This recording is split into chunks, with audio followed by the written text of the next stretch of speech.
Hey guys, it's Alan and I'm joined by a very special guest. It's Daniel. Yeah, Yay. we're We're social social. distancing, so he's joining me via FaceTime today. And today's video, we're going to be going over a lot of your frequently asked questions about everything that's going on right now, how it's like working in the hospital, what kinds of things we do. So I guess let's just get right into it. So the first question, how long does it take you to get ready in the morning? Actually, I already made a video about that, so go check it out. Daniel, what do you think? Yeah, it usually takes me like 5 minutes. Yeah, seriously, I'm out of the house in like 15-20 minutes. I don't put too much effort into it. Anyway, so the next question comes from one of our friends. How stressful has it been, and do you get marks on your face because of the mask? Okay, so realistically, amount of stress, I think, for us in Ontario, I think we're lucky because it's relatively the same as what it usually is, because in terms of what we're dealing with now with all of the new things that are going on in the hospital, there's a lot of things that have been taken out that cause a lot of stress for us usually. So I think that it's kind of like a give and take and a balance. um, of course, you do get more stress. For example, when I'm on night shift and I'm a float nurse, I don't necessarily know where to go to take a break or where I can go to rest. And that does take a toll on my body, and it does take a toll on me mentally if I don't have an opportunity like everyone else to rest because I don't feel safe necessarily going to certain areas in the hospital anymore. Daniel, what do you think? How have you been handling the stress? I think early on when everything was going on, it was definitely a lot more stressful than now. I think right now we've kind of figured out, the new policies and procedures that's going on.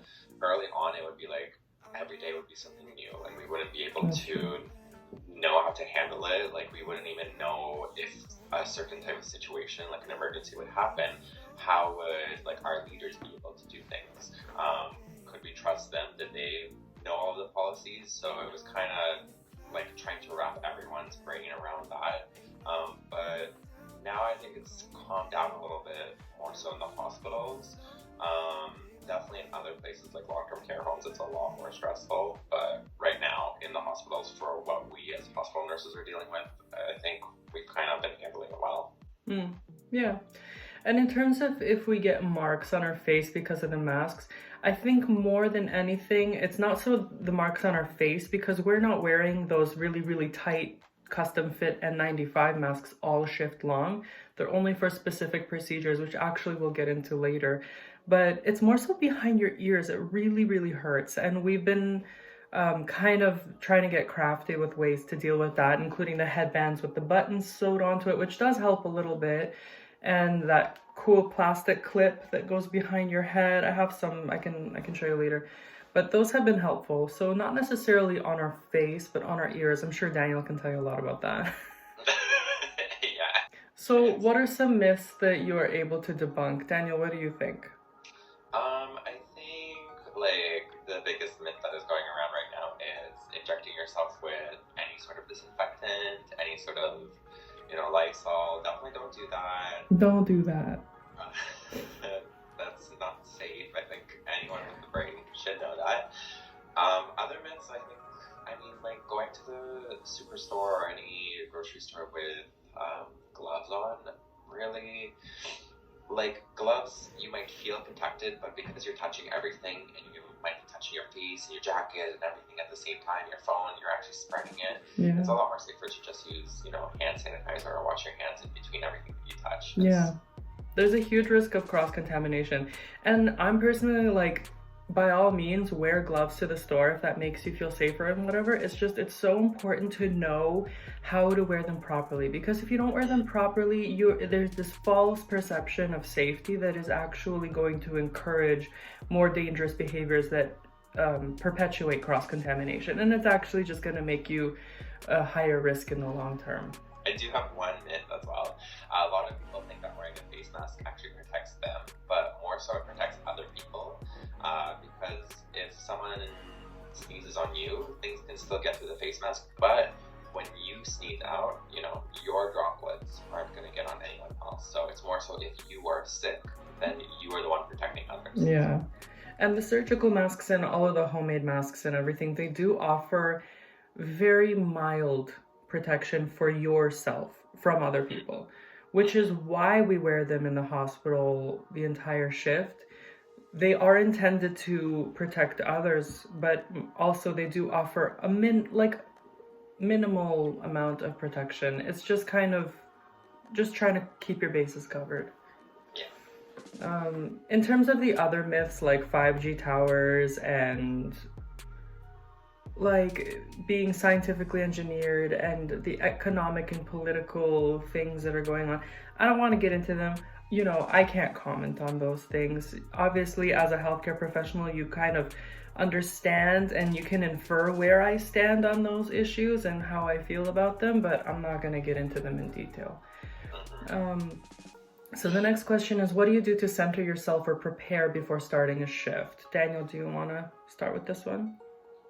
Sure. I mean, the biggest thing that I like to do is prep the night before, so make sure that I have all my materials ready. You know, I have my stethoscope, my scrubs, so that it's super easy for me to wake up and just get out of bed and go to my shift. Also, prepping in advance, like going to your shift maybe 15 to 20 minutes early so you can look up your patients. I think that is super key, and that kind of also grounds you, because usually you walk in and you're like, I don't know what I'm going to deal with. But if you're able to read up on your patients, if you're able to really educate yourself, if there's a diagnosis you don't know, if there's like settings that you've never seen before, really sit down, and it kind of grounds you, and you're like, okay, I'm here, I know what I need to do, I've written everything that's important down. And I think that's pretty much what I do. Mm-hmm.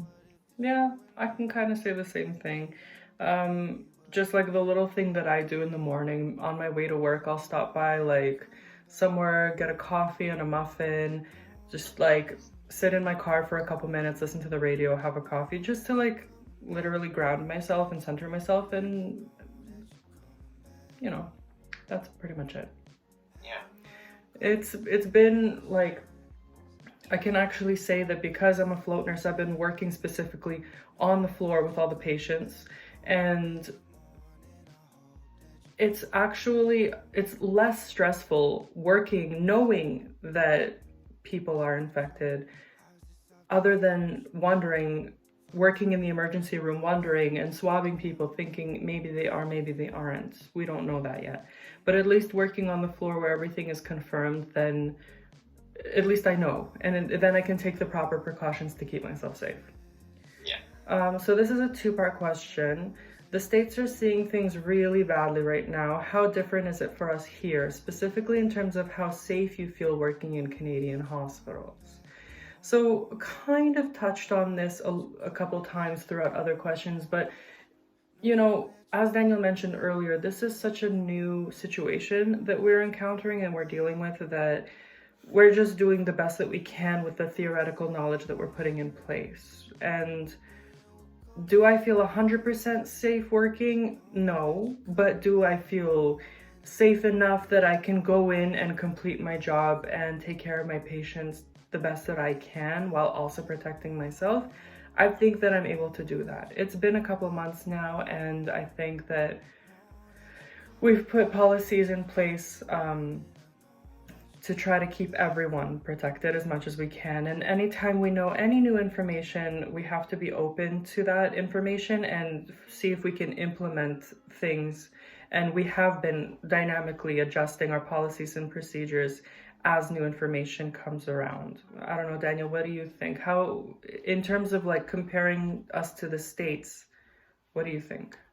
I think the biggest thing that we should realize between Canadian healthcare and American healthcare is that a lot of our nurses are unionized, and a lot of our nurses are also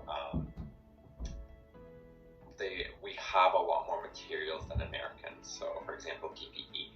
So, with regards to what's going on in America, because a lot of them are unionized, because a lot of them are actually fighting between hospitals to get a lot of materials, it's a lot more of a different situation. It feels a lot more like a battle between themselves, just so that they can feel safe, just so that they can go into work and, you know, do their job, because a lot of them when they try to speak up against, not having enough materials, they actually are let go from their jobs, which is not possible in our Canadian government.